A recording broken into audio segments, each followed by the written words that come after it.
प्रिय दर्शकों, आप सभी का स्वागत है हमारे इस YouTube चैनल पर।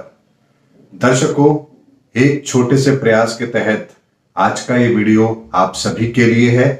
आज इस वीडियो के अंदर जिस व्यक्ति की हम कुंडली ले रहे हैं उनका नाम ऋषभ है और 25 अक्टूबर 1998 सुबह 8:22 गाजियाबाद का इनका जन्म स्थान है। दर्शकों, यदि आप लग्न चार्ट को देख रहे हैं तो यहां पर वृश्चिक लगन की कुंडली बन रही है और लग्न में ही चंद्रमा है। दर्शकों, वृश्चिक लगन की कुंडली के अंदर चंद्रमा लग्न में हो तो यहां पर चंद्रमा नीच के होंगे, लेकिन यहां पर इनका नीच भंग राजयोग भी बन रहा है क्योंकि यहां पर मंगल केंद्र में है। ऐसे में चंद्रमा यहां पर इन्हें विलक्षण बुद्धि देता है, यानी कि व्यक्ति अच्छी तरीके से भी बहुत सोच सकता है तो उतना ही बुरे तरीके से भी सोच सकता है, यानी दोस्तों का दोस्त और दुश्मनों का दुश्मन। यदि ये कहावत आपने सुनी होगी तो ये इस जातक पर पूरी तरह से एप्लीकेबल होती है। इसी तरह की परिस्थिति प्रधानमंत्री नरेंद्र मोदी जी की कुंडली में भी है, यानी कि यहां पर यदि वृश्चिक लगन की कुंडली हो, लग्न में ही चंद्रमा बैठे हो और उनका नीच भंग राजयोग बनता हो तो यहां पर व्यक्ति हर परिस्थिति के अंदर अपने लिए रास्ते निकालने वाला जरूर होता है। विचारों की अधिकता बहुत होती है, थॉट प्रोसेस बड़ा जबरदस्त होता है। सामने वाले व्यक्ति को पूरी तरह से एनालिसिस करने की ताकत भी यहां पर उनके साथ में जरूर होती है। दर्शकों, साथ में भावचलित यदि कुंडली को हम देखेंगे तो चंद्रमा यहां पर कुंडली के अंदर सेकंड हाउस में चला जाता है, जिसकी वजह से वाणी की अधिकता, बोलने की क्वालिटी भी इनको मिलेगी। साथ में परिवार का सुख और धन का सुख भी यहां पर इनको जरूर मिलेगा। दर्शकों, गुरु और केतु इस कुंडली के अंदर चौथे भाव में बैठे हैं और चौथे भाव में गुरु और केतु योग कारक हैं। ऐसे में यहां पर माता, वाहन, भूमि, गाड़ी, जमीन जायदाद, पैतृक संपत्ति का सुख व्यक्ति को जरूर मिलता है। बृहस्पति और केतु की दृष्टि अष्टम भाव पर पड़ेगी, जिसकी वजह से व्यक्ति बहुत ही नॉलेजेबल होता है, चीजों को अच्छी तरह से एनालिसिस करता है।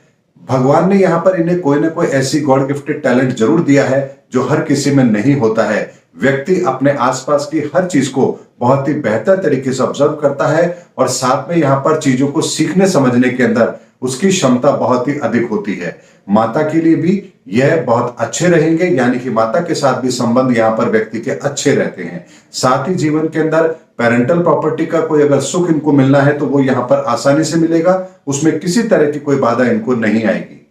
दर्शकों, भाव चलित के अंदर बृहस्पति पंचम भाव में आ जाता है, जिसकी वजह से व्यक्ति बहुत ही ज्ञानवान और सूझवान भी होगा, यानी कि ऐसे जातक इशारों में चीजों को समझने वाले होते हैं। चाहे बेशक डिग्री उनके पास कोई सी भी हो, लेकिन उनका व्यवहार हमेशा ऐसा रहेगा जिसमें सामने वाले को हमेशा लगेगा कि व्यक्ति बहुत ही समझदार है। ये गुण यहां पर इनको जरूर मिलेंगे। भाव चलित के अंदर बृहस्पति के पंचम भाव में आ जाने पर पुत्र संतान की भी यहां पर संभावना बहुत अधिक हो जाएगी। दर्शकों, शनि कुंडली के अंदर यहां पर छठे भाव में बैठे हैं और नीच अवस्था में हैं। हालांकि उनका भी नीच भंग राजयोग यहां पर बनता है क्योंकि केंद्र में मंगल आ गए हैं। ऐसे में शनि यहां पर क्या करेंगे? शनि की तीसरी दृष्टि अष्टम भाव पर पड़ती है। ऐसे में जातक को वाहन बहुत ही सावधानी से चलाना चाहिए। शनि की महादशा जातक को शारीरिक कष्ट भी देती है और मृत्यु तुल्य कष्ट देने की स्थिति भी यहां पर शनि ये बना देंगे यदि जातक अपने शनि को खराब कर ले तो। यानी कि यहां पर किसी के साथ बेईमानी करना, पैसों की हेराफेरी करना, किसी गरीब का मजाक उड़ाना, किसी की मदद ना करना बल्कि उसको और चोट पहुंचाना, ये इस तरह के कार्य यदि ये करेंगे तो जीवन में शनि इनका मारक है और अधिक यहां पर वो अपने नेगेटिव रिजल्ट देगा। ऐसे में जातक को शनि के उपाय अवश्य करने चाहिए। छठे भाव के अंदर शनि बैठ करके व्यक्ति को हाउस ऑफ कंपटीशन में फेलियर करता है, यानी कि व्यक्ति जॉब करता है तो उसके लिए हालात थोड़े खराब जरूर रहते हैं। साथ ही उसके नीचे काम करने वाले लोग कभी भी उसके लिए वफादार नहीं होते हैं। ऐसे में अपने आसपास के लोग जो उनके साथ काम करते हैं उन पर ब्लाइंड विश्वास करना इनके लिए बिल्कुल भी ठीक नहीं रहेगा। कर्ज की स्थिति के लेकर मैं बात करूं तो यहां पर कर्ज लेकर के कार्य करना ये आदत इनको कभी भी नहीं होनी चाहिए। साथ ही यदि किसी को आर्थिक मदद कर रहे हैं तो ये सोचकर करें कि ये जो मैं मदद कर रहा हूं ये पैसा मुझे वापस नहीं चाहिए, तब तो यहां पर ठीक है, क्योंकि यहां पर किसी को दिया गया धन वापस आने में बहुत ही मुश्किलें होंगी, या यूं कह सकते हैं कि धन वसूल करने में इनको बहुत मुश्किल आने वाली है। साथ ही वाहन से चोट लगने की संभावना बनती है, इसलिए वाहन भी बड़े सावधानी के साथ चलाना है। उम्र के साथ में हाई बीपी, लो बीपी, शुगर, नसों में दर्द होना, पांव में दर्द होना, इस तरह की समस्या भी इनको देखने को जरूर मिलेगी। हालांकि एक बात यहां पर बहुत अच्छी है कि शनि की महादशा इन्हें इस जन्म में देखने को नहीं मिलेगी, लेकिन फिर भी शनि के अंतरदशा प्रत्यंतर के अंदर ये जो मैंने आपको रिजल्ट बताए हैं इनका कोई छोटा रूप आपको देखने को जरूर मिलेगा। लेकिन फिर भी हमें शनि को यहां पर इग्नोर नहीं करना चाहिए। शनि के उपाय हमें जीवन में अवश्य करने चाहिए ताकि जीवन के अंदर शनि हमें हमेशा अच्छे रिजल्ट देने की कोशिश करे। दर्शकों, मंगल और राहु कुंडली के अंदर दशम भाव में बैठे हैं। दशम भाव के अंदर मंगल कुंडली के अंदर बहुत अच्छे हो जाते हैं। लग्न पर दृष्टि डालेंगे तो मैनेजमेंट स्किल अच्छी देंगे। चौथे भाव पर दृष्टि डालेंगे तो माता, वाहन, भूमि, गाड़ी, जमीन जायदाद, पैतृक संपत्ति का सुख देंगे। मंगल की दृष्टि पंचम भाव पर पड़ती है तो व्यक्ति को दृढ़ इरादों वाला भी इंसान बनाएंगे। साथ ही राहु भी यहां पर बैठे हुए हैं और मंगल राहु की युति से वैसे तो अंगारक योग बनता है, लेकिन चूंकि दोनों के दोनों ग्रह यहां पर अच्छी अवस्था में है, इसीलिए यहां पर मंगल और राहु के कारण से इन्हें अपने अच्छे रिजल्ट भी यहां पर जरूर मिलेंगे। साथ ही व्यक्ति यदि सिविल इंजीनियरिंग, मैनेजमेंट या इंजीनियरिंग फील्ड के अंदर जाता है तो यहां पर व्यक्ति को ज्यादा अच्छे रिजल्ट मिलेंगे। लेकिन इंजीनियरिंग के अंदर मैकेनिकल और केमिकल इंजीनियरिंग से इन्हें दूर रहना चाहिए। कंप्यूटर सॉफ्टवेयर, कंप्यूटर हार्डवेयर से भी इन्हें अपने आप को बचाना चाहिए। साथ ही मेडिकल प्रोफेशन के लिए भी ये कुंडली वैसे तो अच्छी बनती है क्योंकि मंगल और शनि दोनों ही मेडिकल क्षेत्र को रिप्रेजेंट करते हैं, लेकिन यहां पर यदि आयुर्वेद अगर हो तो यहां पर ज्यादा अच्छा रहता है। लेकिन इस चीज के लिए मैं यहां पर इनको बिल्कुल भी नहीं कहूंगा कि इन्हें मेडिकल क्षेत्र के अंदर जाना चाहिए। हाँ, मैनेजमेंट के अंदर यदि अपने आप को लेकर जाते हैं, इंजीनियरिंग क्षेत्र में लेकर जाते हैं, यानी कि इंजीनियरिंग करके बाद में एमबीए करके जॉब तलाश करते हैं, तो यहां पर इनको अपने जिंदगी के अंदर रिजल्ट ज्यादा अच्छे मिलेंगे। बुध, शुक्र और सूर्य कुंडली के अंदर 12वें भाव में बैठे हैं। हालांकि भाव चलित के अंदर बुध लग्न में भी आ जाते हैं, लेकिन बुध के लग्न में आ जाने से जातक को यहां पर थोड़ा बहुत कंफ्यूजन जरूर रहेगा, यानी कि निर्णय लेने की क्षमता यहां पर प्रभावित होती है।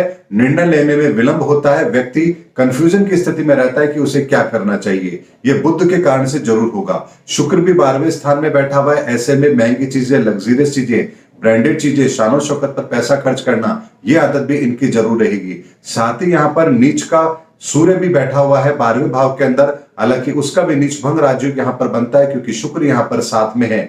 ऐसे में दशम भाव के मालिक का 12वें भाव में चले जाने पर जातक को विदेश जाने का मौका भी यहां पर जरूर मिलता है और 2027 से इन्हें सूर्य की दशा भी आरंभ होगी। ऐसे में 2027 के बाद में जातक को फॉरेन सेटलमेंट यदि कोई करना चाहे तो उसके अंदर उसको परिस्थितियों का साथ जरूर मिलेगा। लेकिन दर्शकों, एक चीज को समझना है, यहां पर वर्तमान में इनको शुक्र की दशा चल रही है। ऐसे में शुक्र भी 12वें भाव में होने के कारण से जातक यदि विदेश जाना चाहता है या विदेश में रहकर पढ़ाई करना चाहता है तो भी उसके लिए यहां पर संभावनाएं जरूर बनती हैं, क्योंकि भाव चलित के अंदर बृहस्पति पंचम में आएगा तो अपनी पंचम दृष्टि नवम भाव पर डालेगा जो हमारे विदेश का कारक है। 2017 के अंदर इन्हें शुक्र के अंदर बृहस्पति का अंतर रहा है, तो यहां पर व्यक्ति यदि आगे की हायर स्टडी के लिए विदेश जाना चाहे तो ये कुंडली उसको सपोर्ट करती है, इसमें कोई संदेह नहीं है। लेकिन यहां पर परिश्रम अधिक करना पड़ेगा क्योंकि छठे भाव के अंदर शनि बैठ करके हाउस ऑफ कंपटीशन में व्यक्तियों को सफल नहीं होने देता है। ऐसे में किसी भी कार्य को करने के लिए पहले इन्हें संघर्ष तो अवश्य करना पड़ेगा, क्योंकि शनि छठे भाव के अंदर और शुक्र और बुध 12वें भाव के अंदर बैठ करके व्यक्ति को कंपटीशन के अंदर फेलियर जरूर करते हैं। ऐसे में इन्हें परिश्रम अधिक करके ही अपने जीवन के अंदर रिजल्ट की प्राप्ति होगी, ये बात निश्चित है। लेकिन व्यक्ति बुद्धि का धनी है, ऐसे में अपने लिए रास्ता तलाश करने में व्यक्ति को ज्यादा दिक्कत कभी भी नहीं आएगी। साथ ही दर्शकों, एक चीज मैं यहां पर और कहना चाहूंगा, जातक का जब जन्म हुआ था तब उन्हें बुध की दशा चल रही थी, उसके बाद केतु की दशा आई है, उसके बाद शुक्र की दशा रही है और 2027 में इन्हें सूर्य की दशा आरंभ होगी। यानी जातक के जीवन के अंदर 2027 के बाद में ऐसी परिस्थितियां बनती है जिसके लिए हम ये कह सकते हैं कि 2027 के बाद जातक को अपने जीवन के अंदर तरक्की देखने को जरूर मिलेगी और उसके बाद का जितना भी समय जातक के पास में है वो सभी उसका आनंद पूर्वक रहेगा, क्योंकि यहां पर सूर्य के बाद में चंद्रमा, चंद्रमा के बाद में मंगल, लगातार व्यक्ति को ऐसी महादशाएं मिलेंगी जो उसके लिए अच्छी हैं। ऐसे में यह कहा जा सकता है कि 2027 के बाद में जातक का भाग्योदय भी होगा और व्यक्ति अपने जीवन में तरक्की भी जरूर करेगा।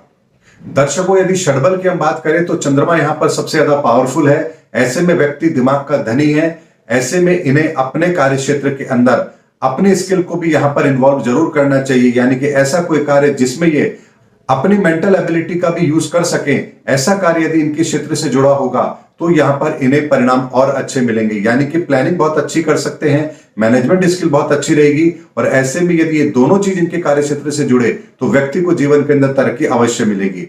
दर्शकों, इस कुंडली के अंदर बहुत सी ऐसी बातें हैं जो हमें यहाँ पर समझनी भी चाहिए। जैसे चंद्रमा नीच का होने के बावजूद भी उसका नीचभंग राजयोग बनता है, शनि भी नीच का है लेकिन उसका नीचभंग राजयोग बनता है, सूर्य भी नीच का है लेकिन उसका नीचभंग राजयोग बनता है। यानी कि प्राकृतिक तौर पर व्यक्ति को ग्रहों की परिस्थितियां वो मिल रही हैं जो कुदरती तौर पर अपने आप यहाँ पर उसके नकारात्मक परिणाम को कम करने की काबिलियत रखती है। लेकिन दर्शकों, यहां पर एक चीज को हमें समझना रहेगा कि शनि ऐसी स्थिति में बैठा है और बाकी के जो दो ग्रह मारक हैं वो भी ऐसी स्थिति में हैं कि जातक को यहां पर संघर्ष करने के बाद ही जीवन में सफलताएं मिलेंगी। ऐसे में इस जातक के लिए एक सूत्र हमेशा काम करेगा जीवन में कि संघर्ष करने के बाद ही व्यक्ति को जीवन में कामयाबी मिलेगी। ऐसे में अपने आप को कभी भी आलसी नहीं बनाना है और कभी भी अपने आप को संघर्ष से घबराना नहीं है। ये चीज इन्हें अपने जीवन में अवश्य ध्यान रखनी चाहिए। दर्शकों, यदि हम इस कुंडली की बात करें तो यहां पर जीवन में सफलता लेने के लिए इन्हें हर शनिवार को किसी गरीब भूखे भिखारी को कुछ खाने की चीज जरूर देनी चाहिए, या यथासंभव हो सके तो किसी गरीब की मदद करें, किसी रोगी की मदद करें, दवाइयों से उनकी मदद करें, तो यहां पर शनि इनके जरूर ठीक होंगे। साथ ही दर्शकों, यहां पर बुध को ठीक करने के लिए गाय को हरा चारा यदि ये देते हैं, भगवान गणपति की बुधवार के दिन उपासना करते हैं, तो यहां पर बुध भी इनका जरूर ठीक होगा। साथ ही दर्शकों, शुक्र को ठीक करने के लिए यहां पर माता की आराधना इन्हें शुक्रवार को अवश्य करनी चाहिए। यदि ये किसी जलीय स्तर पर रहते हैं, यानी कि इनके आसपास कोई पानी की ऐसी व्यवस्था है जहां पर मछलियां उपलब्ध है, तो शुक्रवार के दिन इन्हें मछलियों को दाना भी अवश्य डालना चाहिए। दर्शकों, साथ ही यहां पर इन्हें रोज हनुमान चालीसा का पाठ अवश्य करना चाहिए, क्योंकि मंगल यदि इनकी कुंडली में बली होंगे तो जीवन के अंदर कॉन्फिडेंस, सुख सुविधाएं, व्यापार, काम धंधे, उसके अंदर इनको कभी भी ये परेशानी नहीं आने देंगे। ऐसे में ये कुंडली बहुत अच्छी बनती है और 2027 के बाद जातक को अपने जीवन के अंदर शुभ फलों की प्राप्ति भी अवश्य होगी। दर्शकों, उम्मीद करता हूं मैंने इस वीडियो के अंदर आपको इस जातक के संदर्भ में हर वो जानकारी देने की कोशिश की है जो एक जातक के लिए आवश्यक होती है। विवाह की यदि हम बात करें तो विवाह में यहां पर कोई बड़ी दिक्कत नहीं आने वाली है, क्योंकि नवमांश चार्ट भी इनका अच्छा बनता है। ऐसे में किसी भी तरह की कोई दिक्कत यहां पर इन्हें नहीं आने वाली है। वर्तमान में इन्हें शनि का अंतर चल रहा है, ऐसे में वाहन सावधानी के साथ चलाना है, और अगर कोई कंपटीशन की तैयारी कर रहे हैं तो अभी इन्हें सफलता मिले इसकी संभावना कम बनती है। ऐसे में इन्हें यहां पर वर्तमान में मेहनत का परसेंटेज अपना बहुत बढ़ाना होगा। साथ ही एक चीज का इनको ध्यान हमेशा रखना है कि वर्तमान के अंदर 2025 तक पहले शनि की अंतरदशा, फिर बुध की अंतरदशा और शुक्र की महादशा चल रही है। ऐसे में 2025 तक इन्हें ये नहीं सोचना चाहिए कि इन्हें अपनी काबिलियत के अनुसार नौकरी मिल रही है या नहीं मिल रही है। इन्हें यहां पर वर्तमान के अंदर जो भी काम मिलता है उसे अवश्य करना चाहिए। तरक्की के लिए 2025 के बाद अपने आप रास्ते खुलेंगे। ऐसे में बड़ी नौकरी के चक्कर में यहां पर छोटी नौकरी को लात मार देना, ये इनको कभी भी नहीं करना चाहिए। यानी कि व्यक्ति को यदि अपनी योग्यता के अनुसार काम नहीं मिल रहा है तो भी उसे यहां पर संतोष करना चाहिए। यानी कि अपनी योग्यता से कम यदि काम मिल रहा है तो वो भी इन्हें अभी यहां लेना चाहिए, क्योंकि 2025 के बाद में अपने आप इन्हें तरक्की के मौके मिलेंगे और जो इन्होंने खोया है वो सब इन्हें वापस से मिलेगा। यानी कि जो तरक्की 2025 तक नहीं कर पा रहे अपनी अपेक्षा के अनुसार, वो सब तरक्की के मौके इन्हें 2025 के बाद में जरूर मिलेंगे। दर्शकों, उम्मीद करता हूं इस वीडियो के माध्यम से मैंने आप लोगों को बहुत सारी एस्ट्रोलॉजिकल नॉलेज देने की कोशिश की है। उम्मीद करता हूं ये वीडियो आपको जरूर पसंद आया होगा। अगले वीडियो में फिर किसी नई कुंडली को लेकर के आपके सामने आएंगे। तब तक हमारे चैनल पर बने रहिए। जय हिंद, जय भारत।